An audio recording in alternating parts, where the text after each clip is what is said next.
Teman-teman ngerasa nggak sih kayak tiba-tiba marah nggak jelas, terus deg-degan?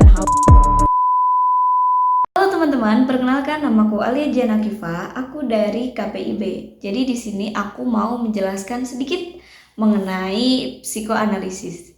Jadi apa itu psikoanalisis? Buat teman-teman yang masih bingung, masih asing dengan kata ini, yuk kita pelajari bersama. Psikoanalisis adalah orang yang membantu memahami masalah emosi dan pikiran dengan cara menggali masa lalu dan juga pikiran alam bawah sadar. Kemudian, apakah psikoanalisis dan trauma itu sama? Jawabannya adalah tidak sama, namun berhubungan. Kenapa berhubungan? Karena trauma itu merupakan suatu hal atau kejadian menyakitkan di masa lalu. Sedangkan psikoanalisis itu teori untuk memahami bagaimana pengalaman itu mempengaruhi pikiran dan perilaku kita. Contohnya kayak misalnya si A. Si A ini dia ini nggak pede untuk berbicara di depan banyak orang. Pemalu lah, apalah, inilah, itulah, dan lain sebagainya. Kemudian tugasnya si psikoanalisis ini adalah mencari tahu kenapa sih si aku nggak pede berbicara di depan banyak orang. Kenapa si A ini pemalu, orangnya pemalu, seperti itu teman-teman. Setelah itu si psikoanalisis ini ngobrol dengan si A ini, maka si A ini akhirnya sadar, oh ternyata aku itu pemalu karena dulu aku pernah seperti ini. Nah teman-teman, berhubung kita sudah belajar pengertiannya, mari sekarang kita belajar sejarah dan juga tokoh-tokoh psikoanalisis. Psikoanalisis ini muncul di akhir abad ke-19 di Wina, Austria. Teori ini dikemukakan oleh Sigmund Freud, seorang dokter yang menangani gangguan mental. Beliau ini mengemukakan bahwasanya banyak masalah mental yang terjadi karena pengalaman masa lalu yang disimpan di dalam pikiran bawah sadar. Kemudian akhirnya beliau mengemukakan 3 teori. Yang pertama pikiran sadar, yang kedua prasadar, dan juga yang ketiga bawah sadar. Beliau juga membuat terapi untuk berbicara bebas dan juga menafsirkan mimpi. Selain Sigmund Freud, ada juga Carl Jung dan juga Alfred Adler yang mereka itu merupakan murid dari Sigmund Freud. Mereka termasuk tokoh-tokoh pendiri dari munculnya psikoanalisis. Setelah mempelajari sejarah dan juga tokohnya, kita juga akan mempelajari pandangan tentang manusia menurut psikoanalisis. Jadi pernah gak sih teman-teman tuh ngerasa kayak khawatir, terus deg-degan tiba-tiba, terus kemudian marah tiba-tiba tanpa adanya sebab.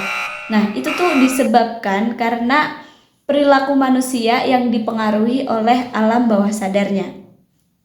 Manusia itu sebenarnya punya dorongan alami yang dia itu pengen seneng, terus pengen dipuji, dan lain sebagainya. Sehingga muncullah yang namanya kepribadian. Nah, kepribadian di sini tuh dibagi menjadi 3. Yang pertama itu adalah id, kemudian ego, dan juga superego. Id ini merupakan bagian yang mengikuti keinginan dan juga nafsu. Kemudian ego itu merupakan bagian yang berpikir logis. Kemudian ada yang terakhir yaitu superego, yaitu bagian yang mengatur moral dan juga aturan. Contohnya begini teman-teman.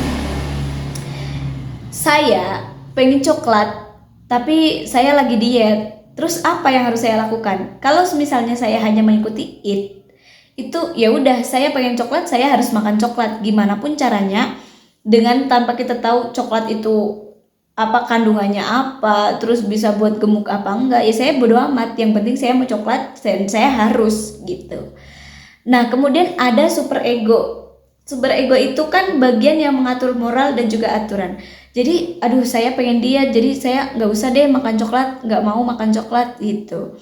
Kemudian muncullah yang namanya ego. Ego itu adalah pertengahan antara id dan juga superego. Nah, aku pengen coklat tapi aku diet, jadi boleh deh makan coklat tapi sedikit aja, jangan banyak-banyak karena aku lagi diet. Begitu teman-teman.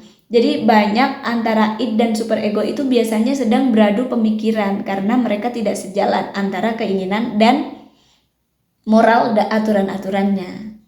Dalam psikoanalisis juga memiliki kelebihan dan kekurangannya. Yang pertama itu kelebihannya. Kelebihan psikoanalisis itu yang pertama membantu memahami pentingnya alam bawah sadar. Kemudian yang kedua menjelaskan bahwasannya pengaruh masa kecil itu sangat berpengaruh besar terhadap kepribadian kita. Terus yang terakhir adalah menjadi dasar banyak terapi psikologi. Kemudian ada kritiknya, yang pertama itu terlalu fokus sama dorongan seksual. Yang kedua itu sulit dibuktikan secara alamiah. Yang ketiga proses pengobatan terapinya itu lama dan juga membutuhkan biaya yang sangat besar. Yang terakhir aku akan memaparkan relevansi untuk komunikasi dan konseling.